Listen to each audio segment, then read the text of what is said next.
तरीन वीडियोस के लिए हमारा YouTube चैनल सब्सक्राइब करके बेल आइकन प्रेस करिए ताकि आपको मिले हर अपडेट सबसे पहले।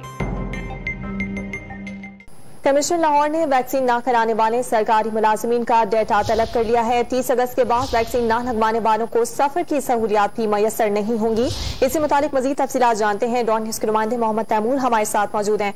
तैमूर बताएगा, लाहौर में वैक्सीनेशन न करवाने वालों के खिलाफ क्या एक्शन लिया जाएगा? सरकारी मुलाजमीन उनके खिलाफ देखा यह गया है कि बहुत से लोग वैक्सीन नहीं करवा रहे, तो जिन मुलाजमीन की जानिब से जानबूझ के वैक्सीनेशन नहीं करवाई गई उनके खिलाफ जो कार्रवाई का जो अंदिया दे दिया गया है कमिश्नर लाहौर की जानिब से, और डाटा जो उनका तलब कर लिया गया है। लाहौर में लाहौर डिवीजन में 4 अजला हैं, चारों के चारों अजला के जो सरकारी मुलाजमीन है उनका डाटा तलब किया गया। साथ ही साथ ये भी फैसला किया गया इजलास में कि जो सरकारी सहूलियात है वो शहरियों को नहीं दी जाएंगी 30 अगस्त के बाद से, जिन शहरियों की जानिब से वैक्सीनेशन नहीं करवाई जाएगी। तो इस हवाले से अहम फैसले जो है वो आज किए गए हैं कमिश्नर लाहौर की ज़ेरे सदारत होने वाले इजलास में।